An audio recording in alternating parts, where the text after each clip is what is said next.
시리즈 오늘 마지막 시간입니다. 늘 입에 붙은 대로 새하늘과 새 땅 설교를 하려고 했습니다.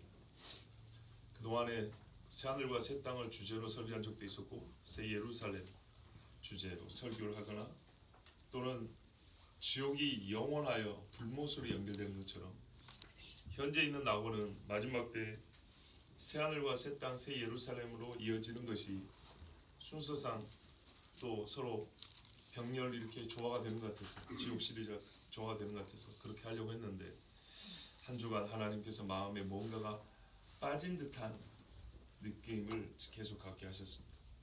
그러다가 스리랑카 목사님인 아지트 페르난도라는 목사님이 글을 읽게 됐습니다. 근데 그 목사님이 쓰신 글은 성도의 고난, 핍박당함과 천국에 관한 이야기였습니다. 뭔가가 빠졌다 했는데 바로 이거였습니다. 지난주에 천국 식구들을 소개했지 않습니까? 참으로 중요한 건데 빼먹은 게 하나 있었어요. 생명의 면류관을 비롯한 상급들이었어요. 그냥 상이 아니고 성경에는 상의 급이 나눠져 있다고 되어 있습니다. 천사들의 지위가 있는 것처럼 성도들은 계급 구조는 아니지만 하나님 상의 급이 나눠져 있다 했습니다. 그래서 이것이었구나. 천국에 대하여 하나님이 소망을 갖고 하실 때 반드시 이 주제를 말씀을 들어야 하고 전해야 되는데 이게 빠졌던 거구나. 그러자 마음에 허한 마음에 꽉 차고 평안한 마음이 들었습니다. 비유하자면 알턴이가 빠진 게 아니고요. 빠진 이가 다시 제자리에 심겨진 듯한 그런 느낌이었습니다. 그래서 이가 짱짱해가지고 이제는 먹을 수 있듯이. 그래서 모든 것이 이렇게 천국과 지옥이 윗니 아랫니가 이렇게 짝이 맞는 듯한 이런 마음의 평안을 얻고 그래서 이 주제를 가지고 오늘 천국 시리즈 마지막 설교를 하게 됐습니다. 그 외에도 많은 주제가 있지만은 오늘은 그리고 본문 히브리서나 마태복음도 예전에 다 강해로 설교를 했던 본문들입니다. 그래서 주제를 취합니다. 천국에 관하여. 천국 전체는 예수님도 여러 번 나눠서 여러 가지 비유로 말씀하신 것처럼 우리에게 하나님이 한 번의 설교로 통으로 다 가르쳐주지 않았습니다. 천국을 각 부분으로, 즉 천국의 각 자리가 아니라 천국은 누가 다스리느냐, 하나님이 어떤 통치 원리로 다스리냐, 누가 들어갈 수 있느냐, 거기는 어떤 즐거움이 있느냐, 그것의 삶은 어떠느냐 등등 여러 가지 소주제로 나눠서 예수님이 다양하게 말씀해 주셨습니다. 그런 것처럼 저도 저번 지옥 설교처럼 3번에 걸쳐서 천국에 관한 소주제를 가지고 전하는데 오늘 마지막 핍박받는 성도와 그리스도 예수의 복음 때문에 순교당한 성도와 천국, 그들에게 천국은 어떤 곳이냐? 천국은 결론을 말하면 그들을 위하여 예비된 안식처이다. 그들을 위하여 하나님이 준비한 영광의 나라다. 이 말씀을 전하도록 하겠습니다. 그러고 보니 생각나는 말씀이 있습니다. 요한계시록 2장 3장 우리 다 잘 알죠. 요한계시록을 싫어하거나 설교하기 부담스러운 목회자도 2장 3장은 여러 가지 신앙 일반의 교훈을 위하여서도 그래도 설교하는 장이 2장 3장입니다. 왜냐하면 교회가 나와 있기 때문입니다. 그런데 여러 가지 각 교회 주시는 교훈이 약간씩 다르지만 끝에 가면 다 공통된 말씀으로 끝납니다. 성령이 교회들에게 주시는 말씀을 들으라 합니다. 근데 성령이 주시는 말씀인데 앞에 말씀들을 요약하는 것 같지만서도 그래서 각 교회에 주신 말씀이 조금씩 다르잖아요. 다양해서 각 교회에 주신 말씀을 요약했기 때문에 각각의 특징이 도드라질 것 같으면서도 특징이 도드라진 게 아니라 공통점이 도드라집니다. 뭐냐면 전부 다 고난을 전제하고 있고 고난에 승리한 자에게 주시는 상급의 약속이 공통적입니다. 그 대표적인 표현, 그러니까 이 모든 것이 옳다라는 증거가 본문에 뭐라고 되냐면 이기는 자에게입니다. 이기는 자에게, 이기는 자에게. 뭘 이긴다는 겁니까? 앞에 나와 있던 그 영적 전제입니다. 네가 니골라당 행위를 미하는도다. 너에게 발람의 교훈을 가르친 자가 있도다. 네가 누워서 사단의 회가 있는 곳인데 자칭 유대인이나 유대인이 아닌 거짓말쟁이들 너희가 와 있고 자칭 스스로 사도라나 사도가 아닌 자들이 와 있는데 너희가 다 싸웠도다. 그들과의 영적 전쟁이고 신앙의 싸움이죠. 이 싸움을 이기는 자입니다. 그런데 신앙의 싸움이라니까 이게 탁상공론 내지는 신학 토론으로 생각하는데 전혀 아닙니다. 자칭 유대인이 들어와서 우리가 믿는 신앙이 진짜라고 참교인을 몰아낼 때가 있고 자칭 사도라는 거짓 사도가 와서 이단으로 끌고 가고 아주 부정한 타락한 방법으로 신앙생활이랍시고 하게 하는 경우가 있고 어떤 사람들은 서로 머리가 되고자 하여 싸우는 자들이 있고 발람과 누굽니까? 그 이세벨의 교훈을 가져와서 음행의 음풍이 불게 해서 교인들을 다 타락시키는 이건 매우 실제적인 이야기입니다. 그리고 우리 하나님께서 뭐라 하냐면 너희 중에 일부는 버가모 교회인가요? 옥에 갇혀서 사단에게 내주어 열흘 동안 시험을 당하게 한다 그랬어. 그 중에는 순교자 버가모도 나옵니다. 버가모가 아니라 맞죠? 버가모 교회 안디바인가요? 예, 안디바. 충성된 안디바가 죽임을 당할 때에도 그 믿음을 저버리지 아니하였다. 이렇게 직접적으로 순교자 이야기 나옵니다. 이기는 자를 말씀할 때 이김이란 바로 이와 같은 실제적인 신앙의 보이는 싸움과 보이지 않는 싸움 전체를 일컫는 겁니다. 그 싸움에서 이기는 자에게는 감추었던 만나를 주고 이름을 새긴 흰 돌을 주고 내 보좌에 함께 하고 생명나무 과실을 주고 생명의 면류관을 줍니다. 여러 고요를 나와 함께 다스리게 한다는 정말 놀라운 상이 약속이 되어 있습니다. 히브리서 말씀합니다. 하나님께 나가는 자는 반드시 그가 계신 존재에 대한 믿음이 있어야 됩니다. 그래서 믿음, 소망, 사랑 항상 있지만 논리적 순서로 처음은 믿음입니다. 믿음은 존재와 함께 시작이 됩니다. 비존재에 대한 믿음은 이거는 말 자체가 성립이 안 됩니다. 그래서 믿게 된 사람은 반드시 사랑하게 되고 그와 거의 동시적으로 소망을 갖게 됩니다. 하나님이 계신 걸 믿는데 천국 소망을 갖는다는 것은 당연한 이야기죠. 당연한 것은 어느 정도로 빠르냐? 1분, 2분 시차를 잡고 동시적으로 소망이 생깁니다. 그 사람도 어떤 소망을 갖고 있냐면 하나님께서 반드시 그를 찾고 믿고 순종하는 자에게 상 주신다는 것. 이거를 절대로 의심하지 말고 이게 비신앙이고 기복신앙이라고 폄훼시키지 말라고 성경 분명히 말합니다. 만약 이게 기복신앙이라고 우습게 여겨질 것 같으면 에녹이나 노아나 이 사람들을 다 기복신앙자로 말해야 됩니다. 우리 히브리서 읽은 대로 6절에 나와 있지 않습니까? 에녹까지 한 다음에 6절 이야기했습니다. 아벨과 에녹 이야기했습니다. 아벨과 에녹이 기복주의자인가요? 전혀 아닙니다. 근데 이 사람들은 하나님께서 상 주시는 것을 믿는다 그랬습니다. 다르게 말하면 상 받으려고 예배한 건 아니지만 예배하는 아벨은 하나님이 상 주실 걸 믿었고 이 세상 사람들에게 복음을 전하면서 심판을 말하면서 에녹은 거의 1000년을 복음을 전했어요. 그러니까 1000년 동안 심판과 예수께서 나중에 메시아가 천사들과 함께 내려오신다는 것을 예언했던 사람이에요. 유다서가 그걸 말하고 있습니다. 그런데 에녹은 이 선포가 그 시대에 향한 나팔수 역할을 한 것이 상 받으려고 한 건 아니지만 당연히 할 일이지만 상 주신다는 것을 믿었다 했습니다. 이것을 오늘 우리에게 하나님은 마땅한 바고 옳다고 가르쳐주고 있습니다. 그리고 11장에 넘어가면 어떻게 되어 있습니까?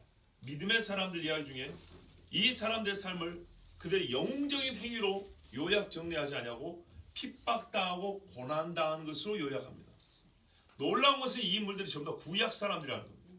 근데 이 구약의 신앙인들이 다 기억나시죠? 구약의 인물들인데 전부 다 그리스도와 연결되어 있습니다. 대표적으로 25절에 보면 모세 도리어 하나님의 백성과 함께 고난받기를 잠시 죄악의 낙을 누리는 것보다 더 좋아하고 참는 정도가 아니라 즐거워했다는 겁니다. 이건 본성의 변화가 아니고서는 불가능한 얘기죠. 근데 왜 이런 본성의 변화가 일어났냐? 우리가 왜 속사람이 새롭게 되는 일이 일어난다 그러잖아요. 보십시오. 26절에 그리스도를 위하여. 그리스도를 위하여. 예수님이 항상 그랬죠. 너희가 내 이름을 위하여. 나의 복음을 위하여. 그렇죠. 그리스도를 위하여 받는 수모를 애굽의 모든 보화보다 더 큰 재물로 여겼으니 이것은 완전히 패러다임이 바뀐 거죠. 그렇죠? 이는 상 주심을 바라봅니다. 그래서 모세는 애굽의 눈에 보이는 수많은 부경화 이 사람이 준 상 무가치하게 여기고 보이지 않지만 없는 것을 있는 것 같이 부르시는 하나님이 주신 상을 바라보고 그것은 동시에 어떻게 돼요? 그리스도를 위하여와 상 주심을 바라봄이 거의 같은 뜻이라는 얘기입니다. 그래서 모세는 하나님의 백성과 함께 고난받기를 즐거워했다 했습니다. 다르게 말하면요, 상 주심을 바라보는 자는 핍박을 즐거이 견딥니다. 핍박을 견디는 사람이 진짜 상 주심을 바라보는, 즉 소망이 있는 사람입니다. 인내는 연다는 소망을 이루는 줄 우리가 안다 그랬죠. 그리고 더하여 오늘 설교 사실은 최종 결론이기도 한데 소망이 있는 자가 사랑도 합니다. 보십시오.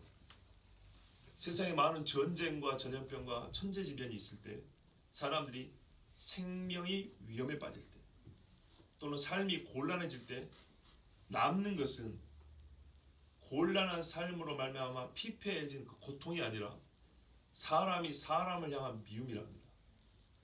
의심과 미움과 증오가 여러 가지 재난 후에 남는 가장 큰 못된 유산이랍니다. 제 말이 거짓말입니까? 지금도 마스크 하나 살라고 먹증이 땡기고 호주에서는요, 그 인류심이라는 호주에서는요 화장지 하나를 더 살라고 아줌마들이 마트에서 머리끄댕이 잡고 싸웠어요. 이해할 수 있는 일 중에 하나죠. 필요한 생필품이니까. 그런데요, 그것을 지나치게 더 가져오는 욕심, 말하자면 욕심을 제어할 만한 다른 힘이 내 속에 없어요. 우리가 그러잖아요. 여러 감정이 있지만은 때로는 어떤 하나의 감정이 다른 감정을 다 컨트롤하고 통제해버릴 때가 있다고요. 그런데요, 이와 같은 때는요, 미움과 의심이라는 감정, 순감정 아니죠. 어떤 합리적인 자기 나름대로 이성적 판단에 이게 엮여져 있지만 어쨌든 드러나는 건 감정적 표현이죠. 이 도드라진 감정 하나가, 별로 좋지 않은 감정 하나가 우리 인간이 갖고 있는 아름다운 품성과 성도의 아름다운 덕목들을 싹 억눌러 버리고 그 아주 타락한 마귀적 본성이 우리 삶을 지배해 버립니다. 바로 그것이 남습니다. 그런데 진짜로 예수의 핍박을 받는 사람은요, 그걸 이겨냅니다.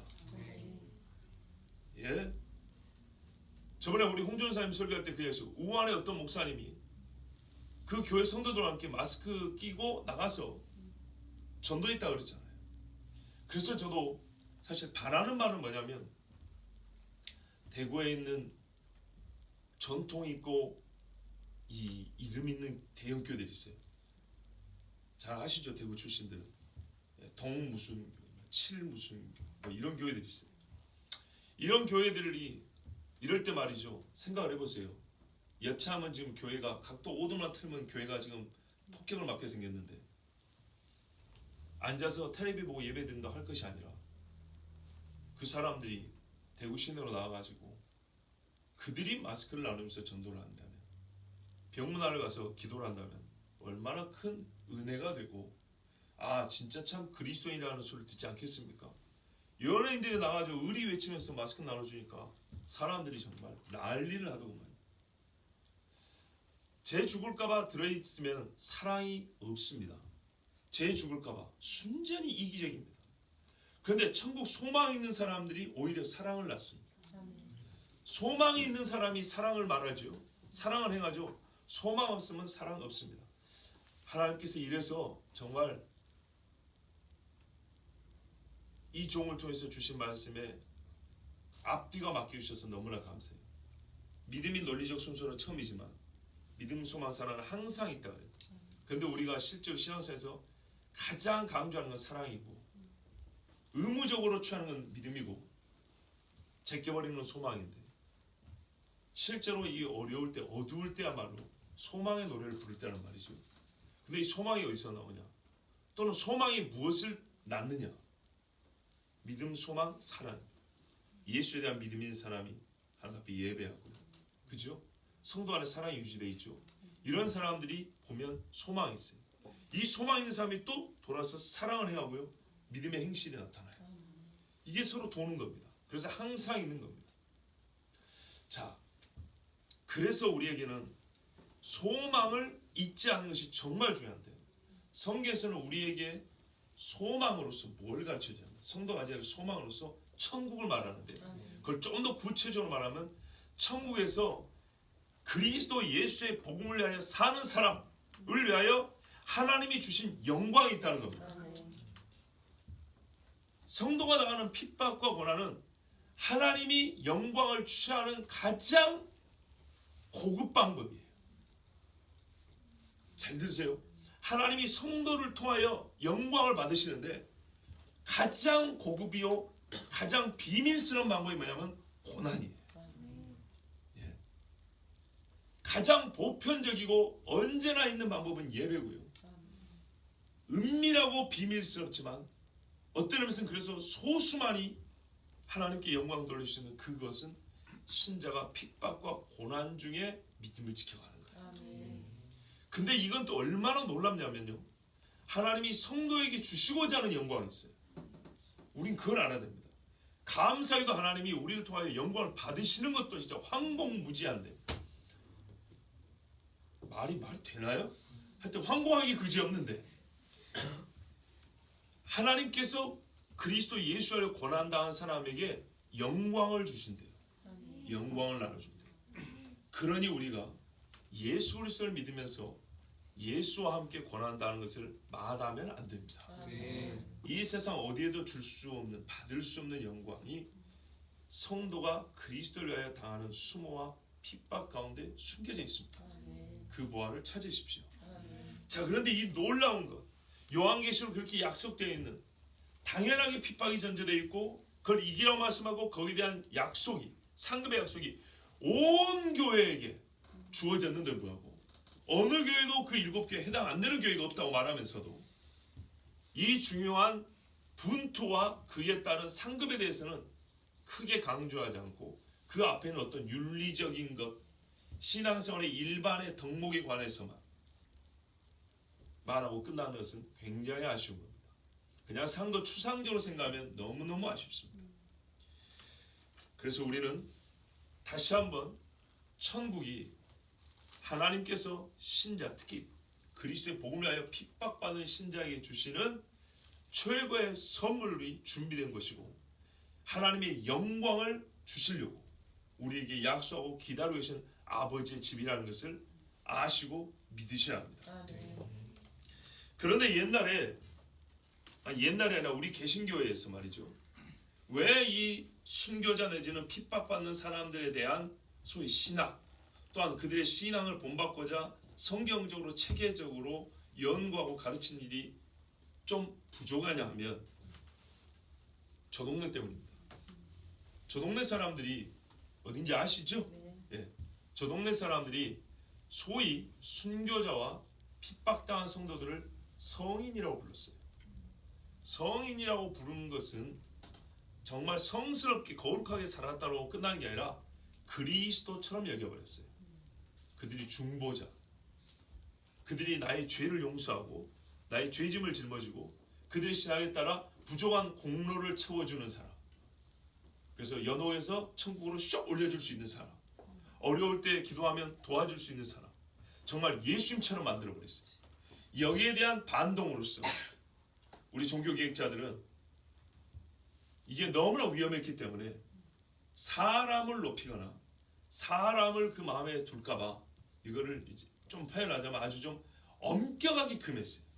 그러다 보니까 하나님께서 우리에게 약속하신 이 핍박자에게 주시는 이 소망의 이유들, 이것들이 우리에게는 좀 약하게 전해진 게 사실이에요. 맞죠?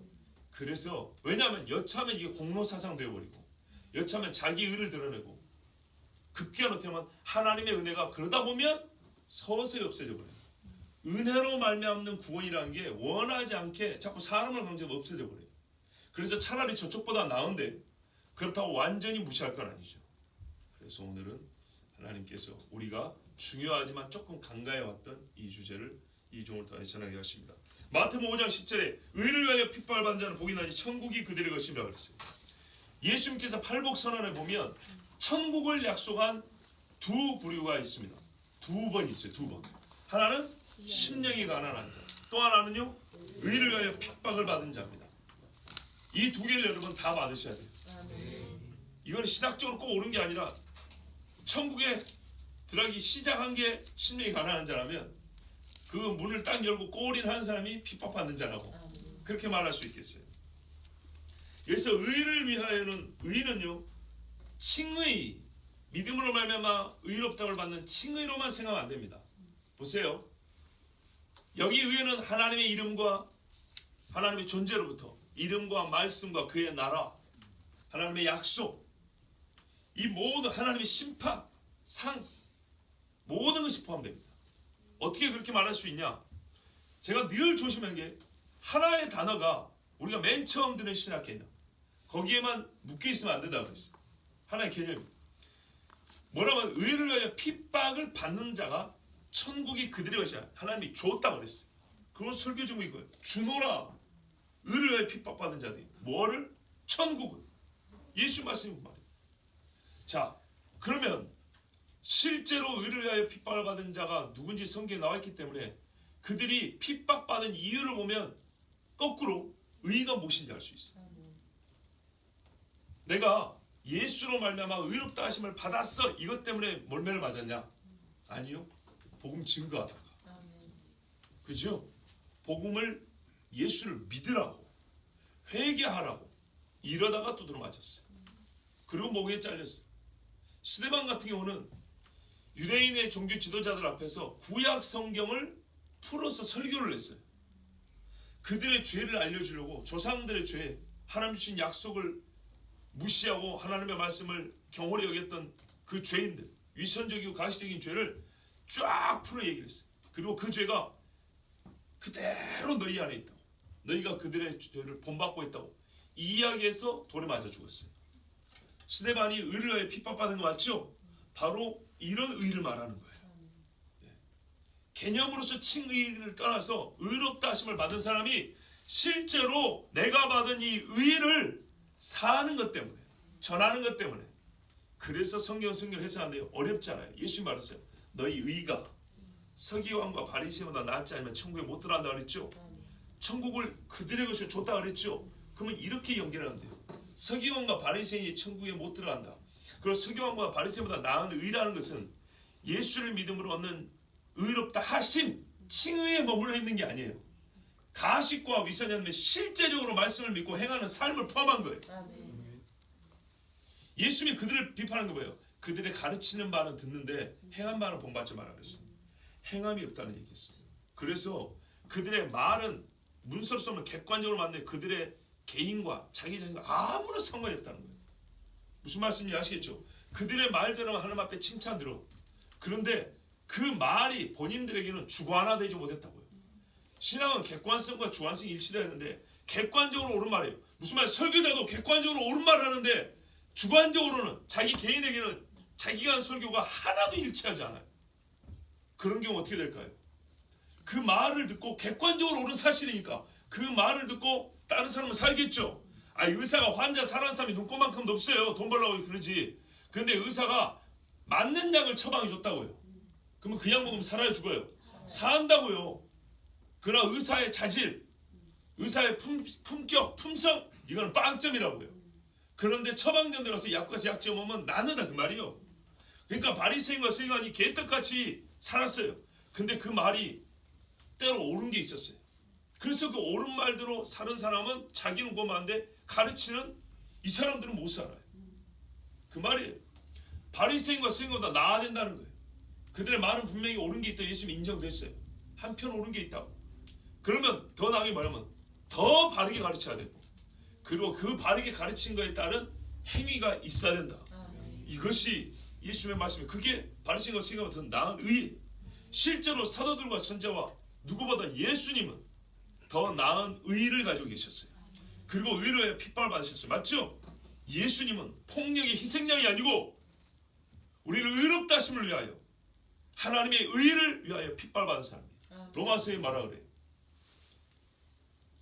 곧 이때 예수 그리스도 죽으시고 하나님과 우리가 화목하게 하실 때, 예수님이 대속죄물로 죽으실 때 예수 믿는 우리를 의롭다 하시고 또한 하나님을 의롭다, 하나님의 의로우심을 나타내려 하시라고 했어요. 아멘. 그래서 말씀 하나님 이 의에는 하나님의 모든 약속이 들어가 있다. 아멘. 하나님의 말씀이 들어가 있다고.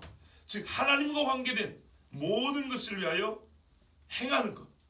그것을 위하여 핍박당할 때 의를 위하여 핍박당한다고. 아멘. 사도들의 삶, 예수님의 삶이 그겁니다. 자, 그러면 이 핍박은 누가 당합니까? 특별한 그리스도인이 당합니까? 아니죠. 모든 그리스도인이 당연히 받는 겁니다. 왜요? 모든 그리스도인이 다 천국 가기 소망하지 않나요? 천국이 그들의 것이라 그랬죠. 예, 천국을 나의 것으로 삼고자 하는 사람들은 핍박을 당연하게 생각했죠.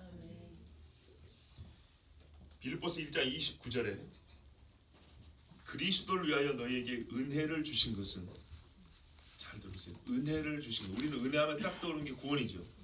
은혜를 주신 것은 다만 그를 믿을 뿐 아니라 믿으면 구원이죠. 또한 그를 위하여 고난도 받게 하려 하십니다.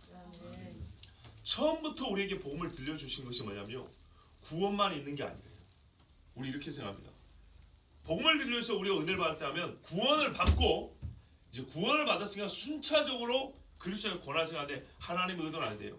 처음부터 두 개를 같이 주려고 하고 복음을 줬대요. 처음부터 두 개를. 너희가 이 복음 믿고 구원 받아라. 이 복음 믿고 고난 받아라. 아주 쉽죠? 성경이 그렇게 말하고 있어요. 이 정도로 그리스도인은 고난 당할 것을 당연하게 여겨야 됩니다. 그러면 여쭤보겠습니다. 우리가 지금 예배드리는 것은 고난 당하는 겁니까? 아닙니다. 예배를 못 드리게 두드러 패야 그게 그 정도 돼야 고난이지. 우리는 지금 평상시 예배를 드리고 있는 겁니다. 미리 주의를 드립니다. 이 예배 드리는 것이 이 어려운 시국이라고 해가지고 우리가 조금 그래도 하나님 앞에 바로 이런 문제 때문에 핍박당하고 고난하는 사람들에 대한 이야기를 우리가 꺼리게 된 겁니다. 쉽게 자기 위로 삼을 수 있어요. 우리가 지금 예배 드리는 것은 고난과 핍박과는 엄밀히 말하면 상관이 없습니다. 저 앞에 누가 막고 있어야 돼요. 그걸 뚫고 들어와야 그게 그래도 조금의 핍박이라고 할 수 있는 거예요. 예수님이 마가복음 8장 34절, 35절, 38절에 이렇게 말씀합니다. 무리와 제자들을 불러 이르시되 누구든지 나를 따라오려거든 자기를 부인하고 자기 십자가를 지고 나를 따를 것이니라. 이게 실제가 뭐냐면 누구든지 자기 목숨을 구원하고자 하면 잃을 것이요 누구든지 나와 복음을 해 자기 목숨을 잃으면 구원하리라. 목숨을 잃는 것이 사실은 그리스도인이 겪는 최고의 고난이죠. 최고의 핍박이죠. 그런데요, 그를 위하여 고난도 받게 하려 하심이라 했기 때문에 처음부터 예수 믿으면 죽을 각오하라 그랬습니다. 그래서 우리가 교회 역사를 보면 초창기 성도들은 세례 받을 때 세례 교회 된다는 것은 정식 교회 된다는 얘기인데 그건 곧 이제 나는 예수를 위해 죽습니다라고 그렇게 여겼다 했죠. 세례의 의미가 그건 아닙니까? 나는 그리스도와 함께 죽었습니다. 다시 살았습니다. 그거를 실제로 받은 사람들이죠. 실제로 받았다는 것은 물력이 아니고 받았다 이 말이에요. 이어서 예수님이 이렇게 말합니다. 자기 십자가 얘기하는데 우리가 추상적으로 생각하면 안 돼요. 누구든지 이 음란하고 죄 많은 세대에서 우리 예수님이 정의한 세상이에요. 음란하고 죄 많은 세상에서 나와 내 말을 부끄러워하면 이 음란하고 죄 많은 세상은요 예수의 말씀을 제일 부끄럽게 만들어버려요. 조롱하고 부끄럽게 여기게 조장을 해요. 그리고 끌고 가요. 매 맞는 것 전에 내 말을 부끄러워하면 인자도 아버지의 영광으로 거룩한 천사들과 함께 올 때 너에게 영광을 주려고 올 때 그 사람을 부끄러워하리라. 영광과 반대되는 개념이죠. 예수의 말씀이 이렇게 쉽습니다. 나와 내 말을 부끄러워할 수밖에 없는 그런 상황이 우리에게 있을 때 부끄러워하지 않고 자랑을 하면 그게 뭐랄까 초급 단계에서 그리스도를 위하여 핍박을 당하고 그걸 이겨내는 거예요. 예, 목숨까지 이게 초급이죠. 맞죠? 직장을 살면서 어디 갔다 왔어? 교회요. 너도 기독교인이구나. 뭐 이럴 때부터 이제 시작되는 거예요. 초급이라고 초급. 밥 먹을 때는 개도 안 건드리라는데 지금끼리 잘 먹으면서 꼭 기도하는 사람만 건들죠. 개 취급을 하는 거죠. 그때 그렇게 말했어요. 당신 지금 나 개 취급하는 거라고. 농담이 아닙니다. 개 취급하니까 개독교라고 그러는 거예요. 맞죠? 그런데 이게 고난의 시작일 뿐입니다. 재난의 시작인 것처럼. 자, 여기서부터 해서 목을 잘라 갈 때까지 여기가 그리스도를 당한 우리가 핍박입니다. 그러므로 우리가 실제로 이 세상에 살면서 예수를 믿는 사람 치고 핍박 안 당한 사람은 아무도 없습니다. 아무도 없지만 현재 우리가 당하는 핍박이라는 것은 남아있는 핍박에 비하면 이제 걸음마를 시작한 정도밖에 안 된다는 말입니다. 그럼 여기서 벌써 지치면 될까요? 안 됩니다. 예레미야는 얼마나 고생을 많이 했습니까? 그런데 하나님 뭐라 했어요?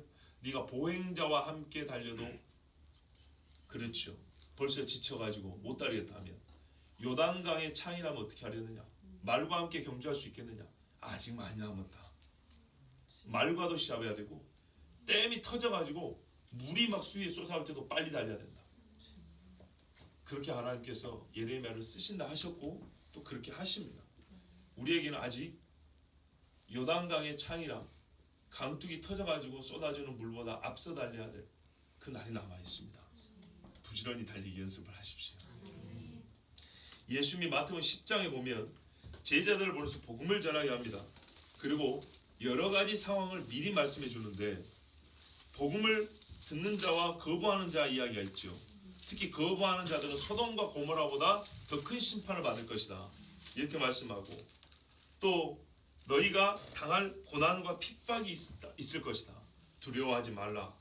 인자의 날을 볼 것을 소망하라. 이렇게 말씀하십니다. 그 말씀 중에 16절, 10장 전체가 그 파송할 때 주신 말씀인데 16절부터 28절만 제가 빠른 속도로 읽어버립니다. 보라 내가 너희를 보내면 양을 이리 가운데로 보는 것 같도다. 바로 이런 핍박이에요. 예, 양이 이리의 발톱에 막 핥히고 이빨로 물어뜯기는 이런 고통, 이게 핍박이에요. 그러면 너희는 뱀같이 지르고 비둘같이 순결하라. 사람들을 삼가라. 어떻게 삼가하는지 이 두 가지 방법인데요.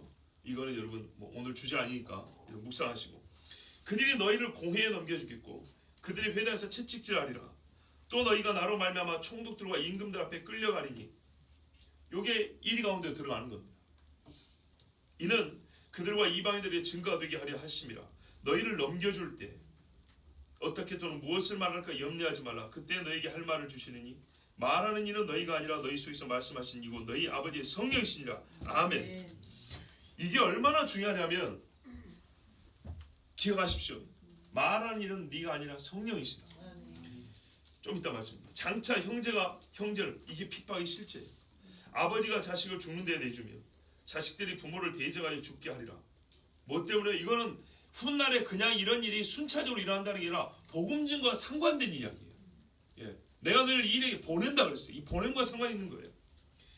그냥 말세가 되면 사람들이 악해져서 그래요 이렇게 생각하지 마시고 말세가 돼도 예수쟁이들 없으면 안 싸워요. 말세에다가 예수쟁이들이 집안에 한두 명이 끼어 있으니까 이런 일이 벌어지는 거예요. 또 너희가 내 이름으로 말미암아 모든 사람에게 미움을 받을 것이다. 보세요. 자식 아버지 싸우는 이야기가 지금 사람들에게 너희가 그리스도인 미움받는 거가 지금 한괴란 말이죠.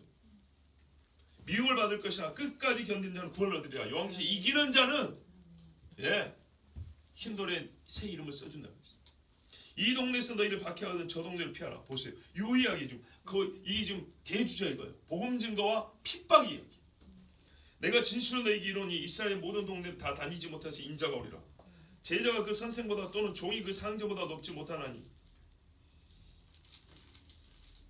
이스라엘의 모든 동네 다 다니지 못해서 인자가 온다는 말은 한편으로는 전도가 우리가 어렵다는 얘기죠.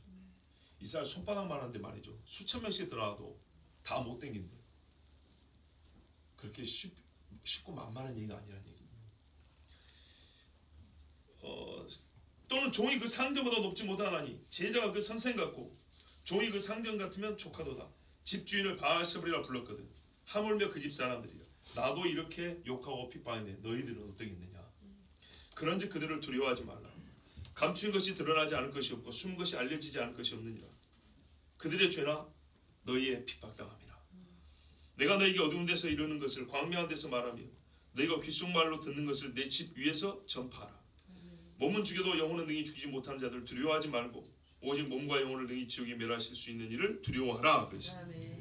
하나님을 두려워함, 하나님이 계심을 믿는 것에서부터 복음 중에 사명이 불타오는데 이 사명이 뭐라 했어요?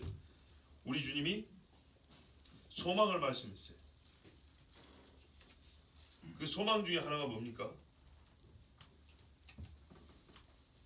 아까 말씀드린 그거예요. 성령께서 네 안에서 역사하고 살아계심을 네가 알게 될 것이다. 네가 바로 그리스도인이라는 것을 확인하여 그 환희 속에서 살 날이 바로 이 핍박 가운데서 주어질 것이다. 이것을 우리 주님은 은근히 이 안에 감춰 놓고 있습니다. 여러분, 얼마 전에요. 그리고 끝으로 말했어요. 그래서 두려워하지 말라 그랬어요. 두려워하지 말고 인내하고 이기라고 우리 주님이 말씀하시는데, 실제로 최근에요. 최근이 아니죠. 벌써 몇 년 됐죠. IS를 아시죠? 예, 이슬람 칼리프 제국을 만들겠다고 했던 사람들인데요. 이라크, 시리아, IS, 예, 이슬람 스테이트. 이게 이제 IS인데 약자로 그냥 IS라고 그러잖아요. 이 사람들이 중동 지역에 있는 그리스도인들을 무수히 죽였어요. 시리아 지역에도 우리가 아는 것보다는 중동 여러 나라의 이슬람 국가이지만 종교적으로는 예수 믿는 사람들이 그래도 수백만 명씩 있는 거 아시죠? 이라크 같은 경우도 150만의 그리스도인이 있었답니다. 근데 IS 때문에 많이 죽임을 당하고 쫓겨나고 남은 사람이 25만 명이랍니다. 얼마나 많은 순교자가 있는지 보세요. 우리나라는 순교자가 거의 없으니까 가끔 한 사람 남으면 떠들썩하고요. 그 떠들썩도 못한 지경이 돼버렸지만, 이런 나라들은요, 남아있는 수나 죽은 수가 거의 비슷하다고 보시면 돼요. 150만 중에서 25만 명이 남았대요. 물론 많이 피신을 했겠지만 그 중에 여러분, 우리가 앉아서 하나 둘 셋 넷 이렇게 세면 입이 아플 정도로 많은 사람이 죽임을 당합니다. 여러분, 천국 가면 평안히 살다가 죽은 성도들 있지만 순교당한 수가 얼마나 많을까 한번 상상을 해보세요. 2000년 역사, 그 이전부터 구약부터 봅니다. 그 사람들이 지금도요, 예수 믿는다는 때문에 직장을 못 구하고 치안 안전을 보장받지 못하고 지금도 고향을 떠나 떠돌이 생활하는 사람들이 대부분이랍니다. 이게 핍박입니다. 그 사람들에게 정말 여러분 어떻게 신앙을 유지하라 하겠습니까? 그냥 믿으세요가 되겠습니까? 하나님은 자유롭고 은혜로우신 분이어서 우리를 위해 상을 주시지만, 또한 이 상이야말로 하나님께서 우리에게 주신 약속과 이 약속이 상급이야말로 이 떠돌아다니면서 토굴에 유리하는 사람들에게 소망이 됩니다. 그들의 신앙을 지킬 이유가 된다. 바울이 뭐라 합니까? 우리의 삶이 이생뿐이라면 천하에 불쌍한 사람이 아니냐. 그러나 저 천국이 있기 때문에 우리가 가장 복받은 사람, 네? 최고로 부유한 사람이 아니냐. 나이지리아의 테러 단체 보코하람이라고 들어보셨죠? 보코하람이라고 있어요. 이 사람들이 IS와 비슷한 사람들입니다. 예, 쉽게 말하면. 근데요, 이 사람들이 저번에 1월달에 라완 안딤이라는 목사님을 납치를 했어요. 아마 뉴스에 한 번쯤은 나왔을 겁니다. 그 찬양했던 목사님 납치당해놓고 자기 가족을 염려했어요. 염려했지만 뭐라냐면, 하나님의 은혜로 아내와 자녀들과 모든 동료들과 함께 있을 것이다. 그러한 기회가 주어지지 않는다면, 풀려나길 바랬지만 주어지지 않는다면 아마도 하나님의 뜻이다. 이렇게 말하고요. 그분은 어떻게 순교했는지 아십니까? 목이 잘렸어요. 그걸 영상으로 찍었어요. 그리고 공개를 했어요.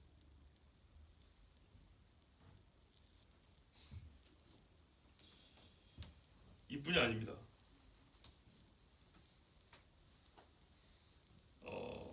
루터교 목사인데요, 데니스 바가우리 목사도요, 어느 날 주일 밤에 집에서 총에 맞아 죽었어요. 우리에게 일반 뉴스는 관심사가 아니기 때문에 말 안 해줘서 그렇죠. 얼마나 많은 사람이 죽습니다. 아프리카 부르키나파소라는 국가가 있어요. 가까운 일입니다. 2월 16일 날 주일 예배 이렇게 드리고 있는데 한 20명의 교환이 총을 들고 왔어요.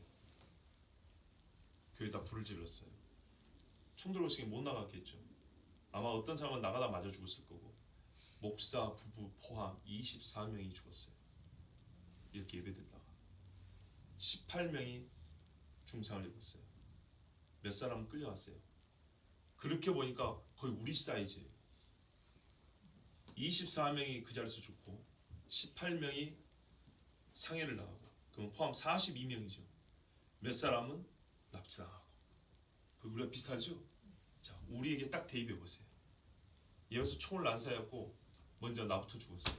앞에 성가대부터 갈겼어요. 많이 죽고 많은 사람들이 상처를 입고 병원에 후송되고, 그 중에 아마 더 죽었을지 모릅니다. 여러분, 이게 한 3주 전 이야기입니다. 의를 위하여 핍박당하는 사람, 이들에게 하나님께서 생명의 면류관을 주지 아니하신다면 세상에 이보다 불쌍한 사람이 어디 있습니까? 교회 밖에서 놀고 있던 애들, 우리 상황은 똑같아요.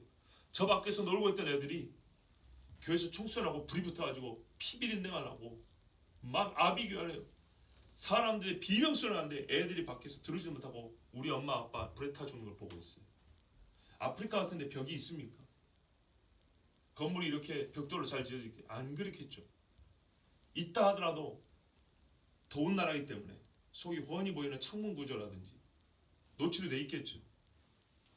여러분, 이게 오늘날 지금 이러고 있는 그리스도인이 예수 믿는 것 때문에 당하는 고난이요 핍박입니다. 우리가 지금 핍박당하고 있습니까? 아니에요. 우리만한 사이즈 교회가 몰살을 당했어요. 3주 전에. 무릇 그리스도 예수 안에 경건하게 살고자 하는 자는 박해를 받으리라. 디모데후서 3장 12절에 말씀합니다. 이 말씀은 예수 믿는 사람은 고난을 받는다는 사실만 말하는 게 아닙니다. 고난을 당하는 신앙인들의 사고의 변화를 가르치고 있습니다. 가르쳐 보여주고 있습니다. 무슨 말이냐면 예수 때문에 고난받는 사람의 속을 보여주고 있다는 겁니다. 저 봐라. 무릇 그리스도 예수 안에 사는 자가 아니라 경건하게 살고자 하는 자. 의지와 이상이 뭐냐면 그리스도 안에서 내가 경건하게 살겠다라는 삶의 목적이 있다는 거예요. 목적화된 가치관이 있는 거예요. 네. 그리고 그에 수반된 당연한 대가라고 고난을 여기는 그런 사고방식을 갖고 사는 사람들이 된 거예요. 어쩔 수 없이 예수 믿다가 총에 맞았다가 아니라 예수 믿으면 내가 뭘 목적으로 삼냐면 인생의 목적은 경건을 목적으로 삼아요. 그리고 그 경건에 따라서 핍박을 받는다는 것을 당연하게 여기는 사고방식을 갖게 돼요. 그것이 그리스도인의 속이라고, 그리스도의 마음이라고 우리 하나님 가르쳐주고 있어요. 어디까지 이르러느냐? 결국 순교인데요. 우리의 싸움은요, 그 순교를 야기하는 싸움은요, 어디까지 가냐면 주변의 이웃, 가정의 식구를 넘어서서 적그리스도 앞에 용과 맞서기까지 합니다. 용과 맞서기는 우리가 족탈부족이라고 하죠. 힘이 없으면 못해요. 그런데 하나님은요, 용 앞에까지 세운다고 그랬어요. 아담도 이기지 못했던 용 앞에까지 세운대요. 그래서 영광이 큰 거예요. 요한계시록 12장 17절에 용이 여자에게 분노하여 돌아와서 그 여자의 남은 자손 곧 하나님의 계명을 지키며 예수의 증거를 가진 자들과 더불어 싸우려고 바다 모래 위에 서더라. 근데 뭐라 그랬어요? 그 뒤에 말씀 보면 성도의 권세가 깨지기까지. 그러니까 우리가 가진 모든 것을 다 동원해서 용하고 싸우는 거예요. 근데 안 돼요. 안 되는데 싸우는 거예요. 이게 성경에 말하는 성도의 고난의 극치예요. 극치. 그때 예수님이 오신다 했어요. 그래서 복음서에는 말해요. 그 기간을 줄여주지 않으면 아무도 구원을 못 받는데요. 왜? 용하고는 맞설 수가 없어요. 그런데 그 기간을 줄여주셔서 즉 그리스도의 임재의 날을 멀리 주고 땡겨주셨다는 거예요. 성경에는 두 가지 있다고 말씀드렸어요. 예수 오실 때 비유. 늦게 와서 참 어려운 일을 겪은 사람들, 너무 일찍 와서 괴로움을 겪은 사람들, 그 이야기 했죠. 예, 주인이 더디오리라 하여 슬퍼 마시고 다른 종들을 때린 종 이야기가 있고요. 또 어떤 사람 있죠? 일찍 올 줄 알고 기름 준비했는데 예수님이 좀 늦게 왔고 기름이 떨어져 버렸어요. 일찍 올 줄 알고 그때까지 쓸 기름을 만들어놨는데, 준비해놨는데 계속 불 피우고 있는데 예수님이 생각보다 늦게 오신 거예요. 그리고 기름이 떨어져 버렸는데 채워야 되는데 안 채우고, 에이 더 늦게 올라가 보다, 이런 경우가 있는 거죠. 자, 요한계시록 14장 12절 13절에도 성도들의 인내가 여기 있습니다. 내가 인내하라 그랬죠? 견디라 그랬죠? 여기가 인내의 끝은 말이에요. 그들은 하나님의 계명과 예수에 대한 믿음을 지키는 자니라. 똑같죠? 아까 말씀하고. 그러니까 이게 용하고 싸움이에요. 또 내가 들으니 하늘에서 음성이 나서 이르되 기록하라, 지금 이후로 주 안에서 죽는 자들을 보고 있도다 하시매 성령이 이르시되 그러하다, 그들이 수고를 그치고 쉬리니 이는 그들의 행한 일이 따름이라 하시더라. 아멘. 다윗이 잘못한 것이긴 하지만 원리적으로 볼 때 전쟁터에서 온 우리아를 대접한다고 뭐라고요? 집에 가서 쉬라 그랬죠. 그러면서 식물을 따라 보냈다고 했어요. 먹을 거, 귀한 것들, 선물을 딸려 보냈다고요. 전쟁터에서 수고했다고. 원리적으로 이 자체는 맞다고 당연한 것이죠. 하나님이 그러셨어요. 너희는 쉬어라. 그리고 너희의 행한 일이 뒤따라간다. 그에 대한 상급을 너희에게 내가 딸려 보내준다, 이 말이에요. 이게 우리 하나님의 약속이에요. 항상 고난 뒤에는 상이 기록이 되어 있어요. 그리고 아까 제가 우리의 목적화된 가치관이 달라진다고 그랬죠. 아까 그 페르난도 목사님이 이런 말 했어요. 핍박은 사람들로 하여금 하늘을 새롭게 생각하도록 만들었다고 했어요. 이 말을 이해하기 좋도록 제가 풀어서 말씀드리면, 핍박받는 자들 많지나 그런 복음에 핍박받는 자들만큼이나 하나님의 의를 깊이 경험하는 사람이 없어요. 예수 믿고 편하게 산 사람하고 사도 바울처럼 40의 감화매를 3대 맞은 사람하고 5번인가요? 이게 같겠습니까? 하나님을 만나는 체험이 같겠어요? 다르죠. 고난받는 자는 하나님의 영광을 가장 빛나게 바라봅니다. 우리가요, 하나님의 영광 그러죠. 스데반이 돌에 맞아 죽을 때 본 만큼의 영광 본 사람 있으십니까? 그렇지 않습니다. 예? 여호와의 이름이 얼마나 존귀한지 그 존귀를 자기 몸의 옷으로 삼을 수 있는 사람은 여호와의 이름 때문에 고난받는 사람입니다. 다윗이 여호와의 이름으로 존귀를 입지 않았습니까? 요셉이 여호와의 이름으로 존귀를 입지 않았습니까? 하나님의 약속의 무게를 몸소 져보는 사람들이 고난받은 사람입니다. 이 약속은 세상이 감당이 못해요. 하나님 한번 져봅시다. 나를 위해 고난받지 않은 너에게는 내가 이 영광을 지워주지도 않아. 지게를 갖고 와서 한번 여기다 한번 올려봐 주세요. 그 영광, 실제로 히브리 말의 영광이 무겁다는 이야기 아닙니까? 내가 그래서 약간 언어의 위를 쓰는 거예요. 한번 그 영광 한번 져봅시다. 너한테는 내가 져주고 싶지 않다. 너는 나의 이름과 별로 상관없이 살았지 않냐. 나의 영광과 무관하게 살았지 않냐. 너희는 그래서 내 영광을 져주기도 싫다. 그리스도의 복음을 위하여 생명을 내놓는 자는 자기 십자가를 진 예수님의 참 제자입니다. 이 사람들은 하늘에서 준비된 최고의 상이 있습니다. 지난주에 하나의 방이 있다고 또 해야 되겠죠? 우리에게 줄 상을 쫙 치는 상이 방입니다. 거기 가면 각자의 이름을 따라 멸류관이 있다고요. 근데 성경이 항상 멸류관은요, 핍박과 고난받음과 연결이 되어 있어요. 바울도 그랬죠. 이적으로 나를 위하여 생명의 멸류관이 예비되어 있다고, 의의 멸류관이 예비되어 있다고. 그러면 여러분, 의를 위하여 핍박받는 자들의 약속된 하나님의 상, 생명의 멸류관을 바라보십시오. 정말 중요한 하나님 나라의 요소이고 우리에게 주어질 상급입니다.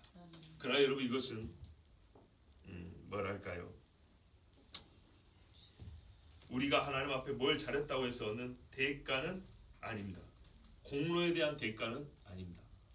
이것 때문에 우리가 이 핍박에 대해서 묵상을 약하게 했다고 했기 때문에 이 부분을 여러분이 조금 더 말씀을 드려야 될 것 같습니다. 로마서 8장 17절에는 자녀이면 또한 상속자 곧 하나님의 상속자요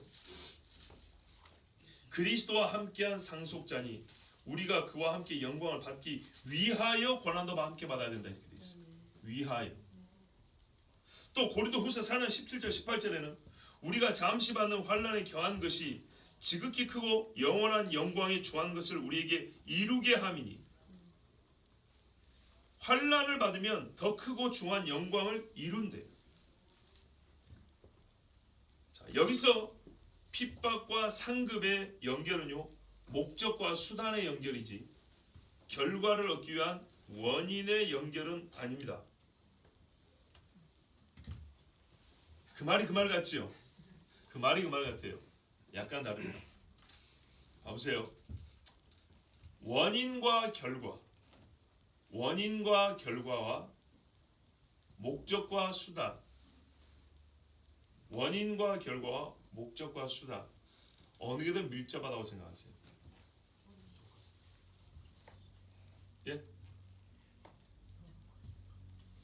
봐보세요. 목적하고 수단으로 삼지만 원인과 결과라는 말에는 이미 결과가 주어진 걸 얘기하는 겁니다. 아시겠죠? 이 원인이 있으면 이 결과가 당연히 나타난다고요. 이게 원인과 결과가 더 강한 겁니다. 아시겠죠? 원인과 결과가 더 강한 연결입니다. 예수 그리스도의 은혜로 말미암아 우리가 구원을 받는다. 은혜로 말미암아 하나님 우리를 사랑하심으로 택하심으로 부르심으로 이거는 원인입니다. 그리고 최종 결과는요 당연히 하나님이 그렇게 부르시면 구원을 얻습니다. 다른 차원에서 말하면 우리를 구원시키는 게 하나님의 목적입니다. 그래서 하나님이 수단을 사용하십니다. 그죠? 한 목사 보내고 안집사 보내고 우리 그리고 최집사도 보내고 수단입니다. 그런데 어떤 때는 그 수단은 실패하는 경우가 있습니다. 그죠? 그 수단 하나하나가 100%의 효력을 갖지 못한 때가 있습니다. 무슨 말인지 아시겠어요? 그러나 이 원인의 결과가 도출이 돼요. 100대 100입니다. 근데 목적하는 바는 분명하지만 목적은 뚜렷하지만 그 목적을 어떤 수단이 절대적 인과관계를 가지고 이루어내지 못하는 때도 있다 이 말입니다. 그러니까 무슨 말이냐면 우리가 하나님 앞에 핍박을 받는 것은 천국을 결과로 얻기 위한 원인이 아닙니다. 핍박이 있으면 당연히 천국 간다. 그런 뜻이 아니라고요. 이거는 하나님의 은혜를 원인으로 해서 아시겠죠? 대속주의 은혜를 원인으로 해서 우리가 결과로 받는 건 천국인데 그 천국을 가는 데에 있어서 우리가 어떤 천국을 받을 것이냐 할 때 물론 영원한 생명이 있는 곳이지만 각자의 주신 상이 다르다 했죠. 요 상을 목적으로 하고 신앙인들이 살아요. 분명히 생겼어요. 바라봄이라고 그랬어요. 그걸 바라볼 때 노새는 자기 목숨을 아끼지 않냐고 바로에게 나갔어요. 요셉은 죄를 짓지 않냐고 자기의 정결함을 지켰어요.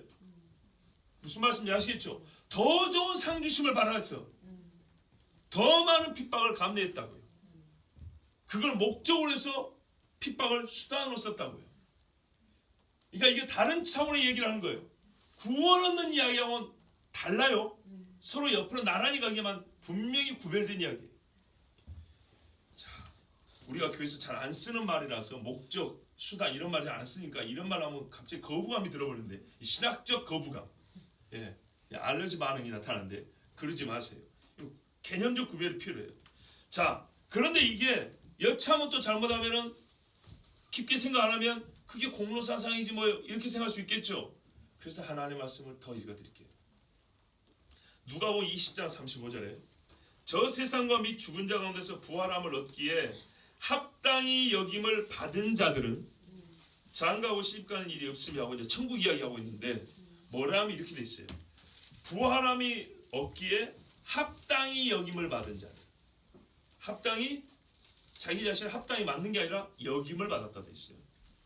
그 다음에 데살로니가 후서 1장 4절 5절에도 하나님의 공의로운 심판의 표요 너희로 하여금 하나님의 나라에 합당한 자로 여김을 받게 하려 함이니 그 나라를 위하여 너희가 또한 고난을 받느니라 그랬어요. 무슨 말이냐면 통으로 볼 때는 우리가 하나님께 영임을 받아서 구원도 받고 하나님께 받아서 상급도 받는 거예요. 아시겠죠? 크게 보면 보세요. 믿음을 내가 주지만 네가 믿으라 한 것처럼 우리가 하나님 앞에 핍박을 견뎌내면서 복음을 지키지만 그 지킬 힘을 누가 주십니까? 하나님 주시죠. 그러니까 이것도 다 우리가 받은 바라 이 말이에요. 그렇게 여김을 받은 자가 되어서 그게 실제로 가능한 거예요. 그러니까는 우리가 핍박을 견뎌낸다고 해서 절대로 자기 공로화로 생각할 건 아닙니다. 아니지만은 이것이 어떤 목적의식이 없으면요 핍박을 공로의식으로 안 가질 것으로 맞춰버려요. 즉 소극적 의미로 끝나버린다고요. 가만히 있어버린다고. 그러나 상 주심을 바라봄이라고 이걸 목적의식을 바라보면 공로사상을 가지지 않지만 잘 보세요. 공로사상을 가지지 않지만 적극적으로 어떻게 해요? 그 나라를 향하여 싸움을 싸워 나간다고요. 그런 의미에서 목적이라고 말하는 거예요.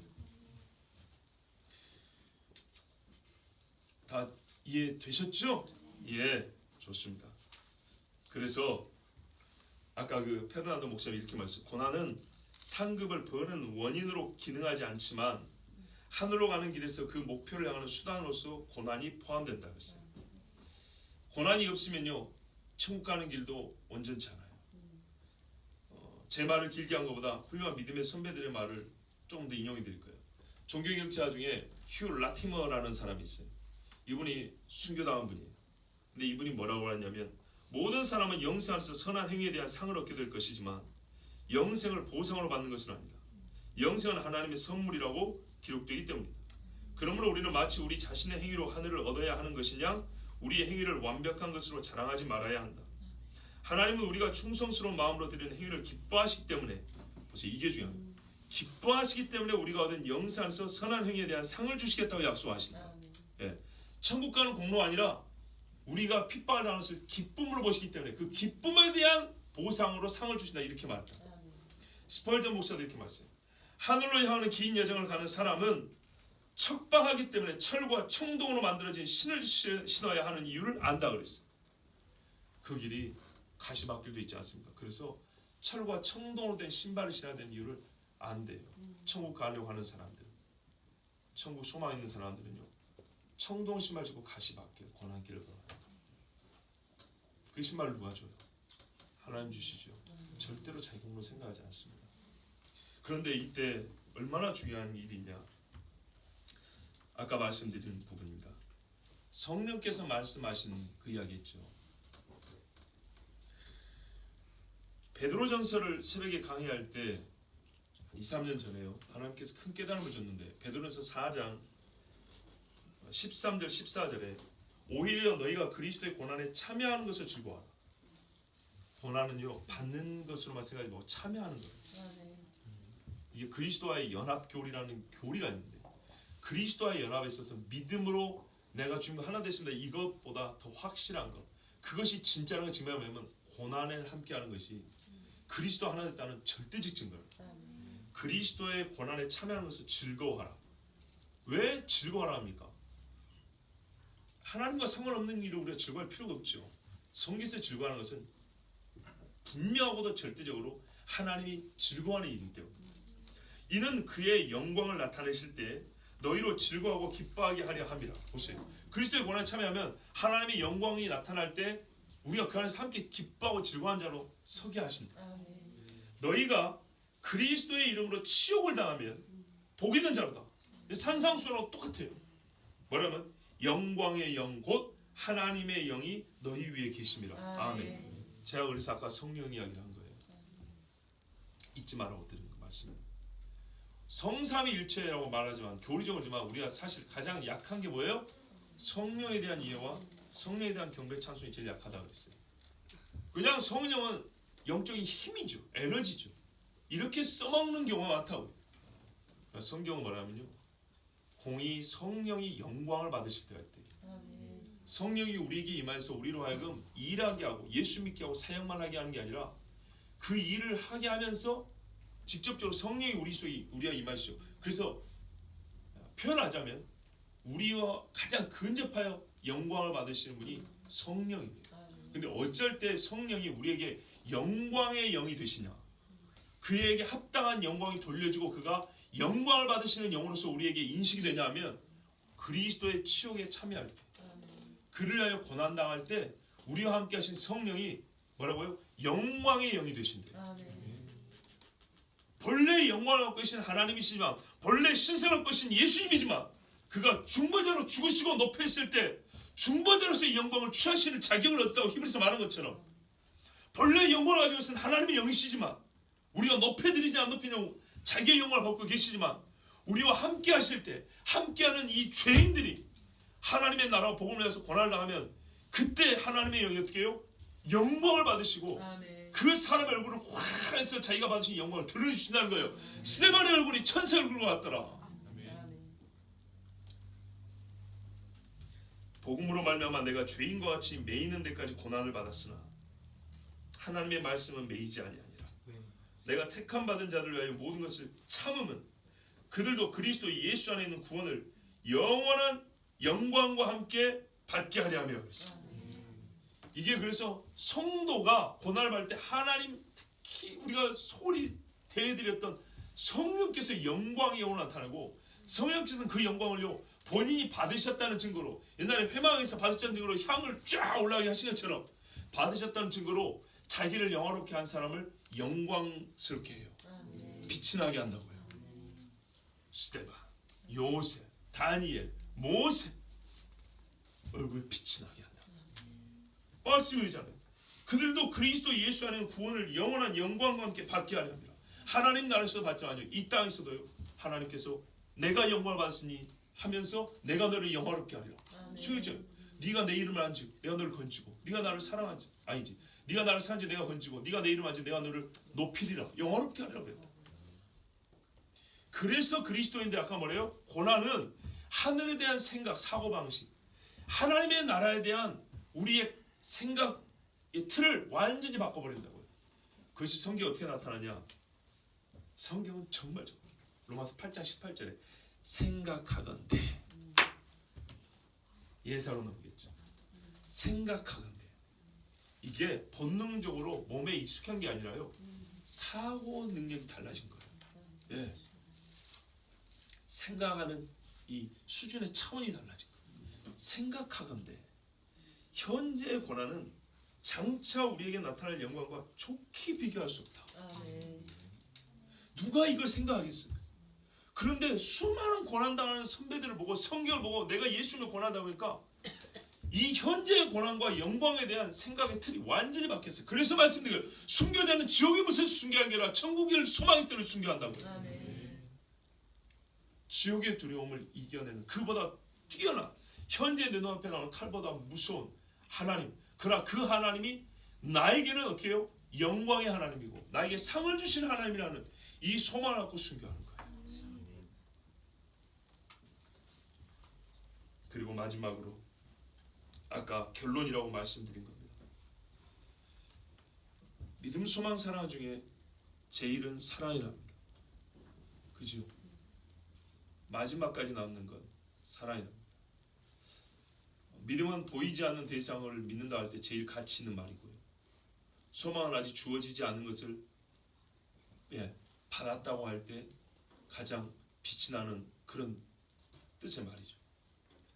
사랑은요, 물론 보이지 않는 대상도 있지만 함께 존재하기 위해서, 함께 있기 위해서 필요한 게 사랑.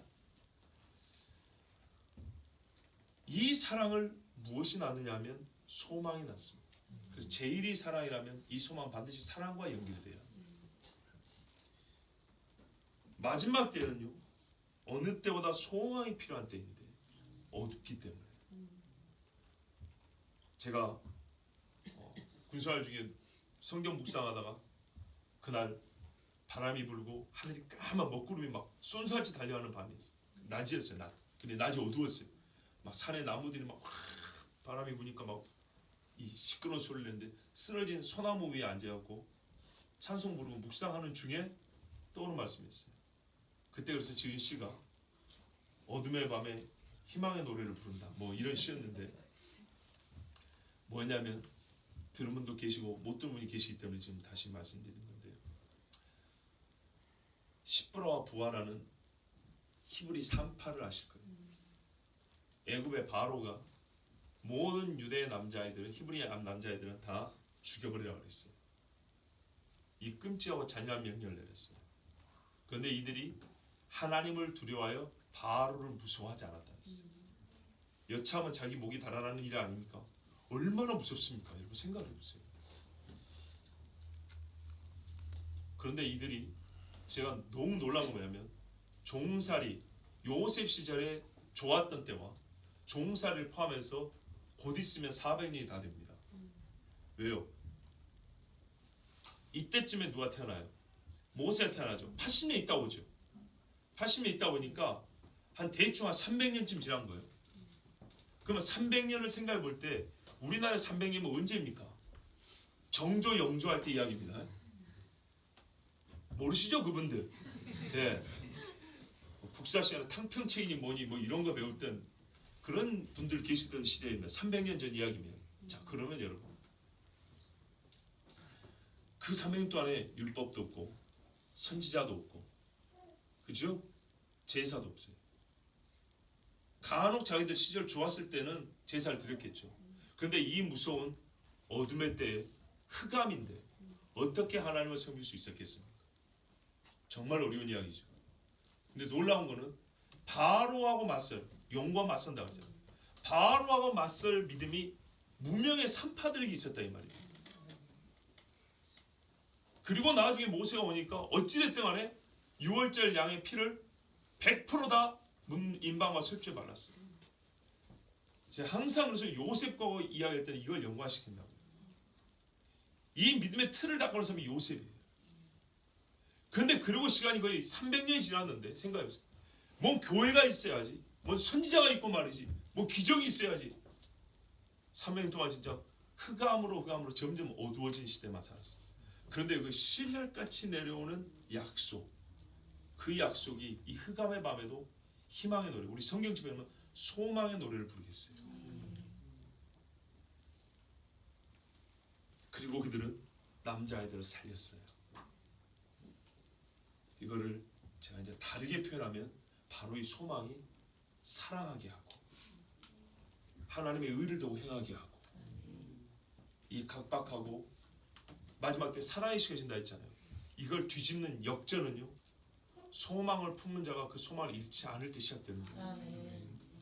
그래서 천국 소망이 이렇게 중요합니다. 복음성과 천국 소망을 담은 노래들 많습니다. 그러나 여러분 우리는 그런 찬송을 부를 때에도 정말로 창세에 있었던, 그러니까 태초에 있었던 사람들과 똑같이 하나님이 그를 바라는 자에게 상 주심을 정말 믿고, 그 상이 또 얼마나 구체적으로 기록이 되어 있습니까? 대제사장이 입은 세마포와 에봇에 달린 보석보다 훨씬 더 크고 아름다운 여호와께 성결이라는 이 이름이 쓰여있는 그 면류관, 또는 너는 내 아들이라 나의 충성된 증인이라고 그렇게 하나님이 써주시고 서명하신, 예? 그 면류관을 쓰고 예수님처럼 하얀 세마포를 입고 주님 앞에 서서 찬양한다고 생각해보세요. 여기가 천국입니다. 우리 주님 말씀하십니다. 의를 위하여 핍박받는 자들은 복이 있나니 천국이 저희의 것입니다. 아멘. 확정적으로 약속하셨습니다. 여러분, 그러므로 우리가 이 땅 살면서 가장 초급인 예수 때문에 조롱당하고 조금 수치를 당하는 일, 이 수치도 중요해요. 핍박만 매맞는 것만 생각하는데 아니에요. 인격적 모욕 굉장히 괴로운 거예요. 그래서 우리 주님은 부끄러움, 수치를 갚아줘 덮어준다 그랬어요. 바로 이거거든요. 이 모든 핍박으로 말미암은 괴로움과 고통을 우리 주님 다 보고 계십니다. 지난주에 눈물병도 있다 했죠. 예, 우리의 행위를 다 길어놓으시고 행위한 그대로 상급이 따릅니다. 소망을 가지십시오. 그리고 지금 우리는 의를 위하여 핍박을 받는다고 말할 수 없습니다. 그러나 그때가 머지않아 옵니다. 우리와 같은 믿음의 동료들은 3주 전에도 예배를 드리다가 총에 맞아 죽고 불에 타 죽임을 당했습니다. 그들은 동료의 친구의 수가 차기까지 하나님의 보좌 앞에서 지금 부르짖고 있으며 동시에 하나님을 자기들에게 영광을 주신 하나님을 찬송하고 있습니다. 그 동무들을 만나기까지 여러분 천국을 소망하시고 하나님의 계명과 예수의 복음을 지키십시오. 예수의 복음을 핍박받는 자들에게 복이 있을지니 천국이 저희들의 것입니다. 아멘. 기도하겠습니다.